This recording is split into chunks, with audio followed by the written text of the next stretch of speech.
வணக்கம் நண்பர்களே, வாங்க இன்றைக்கி சூப்பரான ஒரு உருண்டை குழம்பு பார்க்கலாம். இது வடை குழம்புன்னு சொன்னிங்கன்னா பிள்ளைங்க சூப்பராக சாப்பிட்ருவாங்க. அதுக்கு தேவையான பொருள் சின்ன வெங்காயம் ஒரு 150 கிராமு, பூண்டு பல் 2 தக்காளி, பச்சை மிளகா 3 எடுத்து வச்சுருக்கேன். பார்த்திங்கன்னா தெரியும். ஒரு பாத்திரத்தில் நல்லெண்ணெய் ஊற்றிக்கோங்க. அதில் காய்ஞ்ச உடனே நம்ம எடுத்து வச்சுருக்க சின்ன வெங்காயம் பூண்டையும் போட்டுக்கோங்க. புளி கரைச்சி தனியாக பவுலில் வச்சுக்கோங்க. இதுக்கு தேவையான தேங்காய் எடுத்து வச்சுருக்கேன்.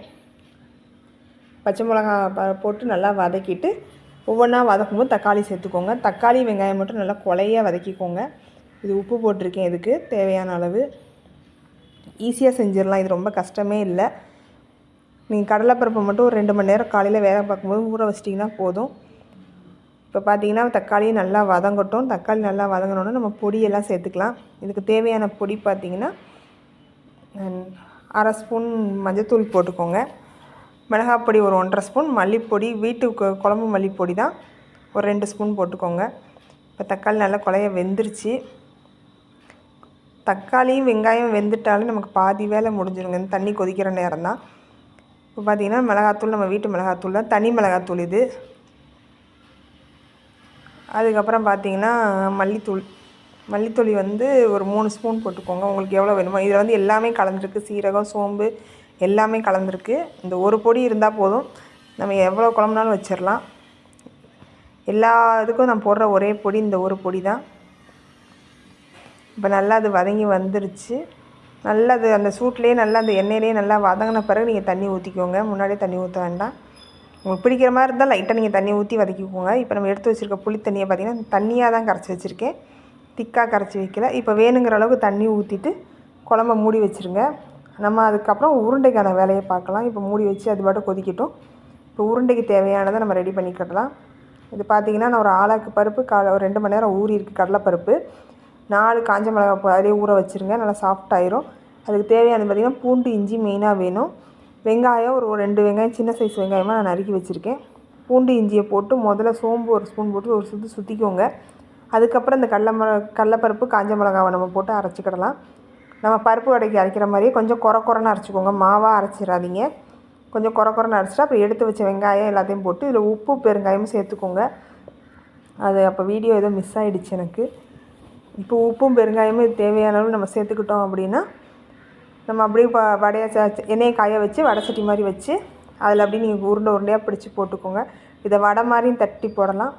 குழம்பு இந்த அடுப்பில் மாற்றிடுங்க. அது கொதிக்கட்டும்.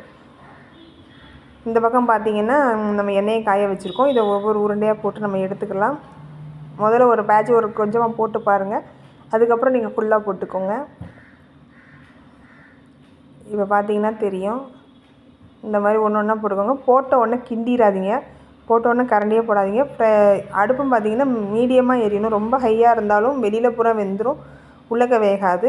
ரொம்ப ஸ்லோவாக இருந்தாலும் அது எண்ணெய் குடிக்க ஆரம்பிச்சிடும். மீடியமான இதில் நீங்கள் இது பண்ணிங்கன்னா கரெக்டாக இருக்கும். முதல்ல இப்படி பொரிஞ்சு முடித்தோன்னே பார்த்திங்கன்னா எண்ணெய் இப்படி ரொம்ப அந்த ஃப்ளேம் குறைஞ்சிரும். அந்த பொரியறது இப்படி ஒரே மாதிரி கலர் வந்தவுடனே நீங்கள் எடுத்துக்கோங்க. எடுத்து இதே மாதிரி எல்லா உருண்டையும் நீங்கள் போட்டு எடுத்து வச்சுக்கோங்க. ஒரு தட்டில் எடுத்து வச்சிங்கன்னா நமக்கு போடுறதுக்கு ரொம்ப ஈஸியாக இருக்கும். இந்த மாதிரி ஒரு தட்டில் உருட்டி வச்சுக்கோங்க. இப்போ பார்த்திங்கன்னா டக்கு நம்ம எல்லாத்தையும் போட்டு எடுத்துடலாம். இங்கே பார்த்திங்கன்னா குழம்பு அதுக்குள்ளே வெந்து நல்லா எண்ணெய் பிரிஞ்சு வந்துருச்சு. நம்ம இந்த ஸ்டேஜில் அரைச்சி வச்ச தேங்காவை அதில் சேர்த்துக்கலாம். இதில் பார்த்திங்கன்னா 1 ஸ்பூன் சீரகம் 1 ஸ்பூன் சோம்பு போட்டு நான் அரைச்சி வச்சுருக்கேன். இது நல்லா கொதித்தோடனே மூடி வச்சுருங்க. அவ்வளோதான் முடிஞ்சது. நம்ம அதுக்கப்புறம் தாளிப்பு தான் கொடுக்கணும். அவ்வளோதான். இது 2 கொதி கொதித்தா போதும். ரொம்ப இது கொதிக்கணும்னு அவசியம் இல்லை. ஒரு 2 கொதி கொதித்தாலே போதும். பார்த்தாலே தெரியும். இப்போ மூடி வச்சுருங்க. மூடி வச்சுட்டு ஒரு இதில் கடுகு வழக்கம் போல் தாங்க கடுகு உளுந்தப்பருப்பு கருவேப்பிலை நம்ம போட்டு தாளிச்சிக்கிடணும். தாளிச்சிட்டு வெங்காயம் ஒரு சின்ன வெங்காயம் ஒரு கைப்பிடி அளவு இதில் போட்டு தாளிச்சிங்கன்னா சூப்பராக இருக்கும். லைட்டாக பெருங்காயம் போட்டுக்கோங்க. கொஞ்சம் மல்லி இலை எடுத்து வச்சுக்கோங்க. மல்லி இலையை அந்த குழம்புல வச்சு சேர்த்துக்கோங்க. இப்போ ஒரு கைப்பிடி அளவு கரெக்டாக நான் ஒரு கை அளவு போட்டிருக்கேன் சின்ன வெங்காயம். இதே மாதிரி நீங்களும் சேர்த்துக்கோங்க. குழம்பு டேஸ்ட்டாக இருக்கும். இப்போ பார்த்திங்கன்னா ரெடி ஆயிடுச்சு. இது வதங்கட்டும். அந்த கேப்பில் நீங்கள் மல்லி இலையை போட்டு வச்சுக்கோங்க. உருண்டை இப்போ நம்ம போட்டிருக்க உருண்டை ஆறிட்டுருக்கோம். ஆறின பிறகு உள்ளே போடுங்க. குழம்பு சூடாக இருக்கும். உருண்டை ஆறி இருக்கும். அப்படின்னா தான் உருண்டை உடையாது குழம்புல. நீங்கள் எப்படி கரண்டி போட்டு எடுத்தாலும் நல்லா அந்த புளி தண்ணிக்குள்ளே இறுகிரும். இப்போ பார்த்திங்கன்னா நம்ம தாளித்து கொட்டிட்டு கொஞ்சம் நேரம் கழித்து நம்ம ஆற வச்சுருக்க உருண்டையை ஒன்று சேர்த்துற வேண்டிதான். நீங்கள் இப்படியே உருண்டையை போட்டிங்கன்னா அந்த தாளிப்பு பூரா அடியில் போய் ஒரு இடமா தங்கிடும். அதனால் கலந்து விட்ருங்க. கலந்து விட்டுட்டு உருண்டையை ஒவ்வொன்றா சேர்த்துக்கோங்க. இப்படி தான் குழம்பு இருக்கும். இப்போ ஒவ்வொரு நம்ம ஆறின கையில் பிடிக்கிறத பார்த்தாலே உங்களுக்கு தெரியும் உருண்டை நல்லா ஆறிடுச்சு. இப்போ எல்லா உருண்டையும் அதில் போட்டு சேர்த்துட்டு அந்த குழம்பு அப்படி லேசாக அமுத்தி விட்டிங்கன்னா உருண்டையெல்லாம் நல்லா ஊறி நல்லாயிருக்கும். குழம்பு கொஞ்சம் தண்ணியாகவே வச்சுக்கோங்க. அப்போனா தான் உருண்டை ஊறுறது கரெக்டாக இருக்கும். இப்போ சூப்பரான டேஸ்டியான உருண்டை குழம்புக்கு நமக்கு ரெடி. இந்த மாதிரி சேனல் பார்க்க எதை ஃபாலோ பண்ணுங்கள், சப்ஸ்கிரைப் பண்ணுங்கள், சப்போர்ட் பண்ணுங்கள். தேங்க்யூ.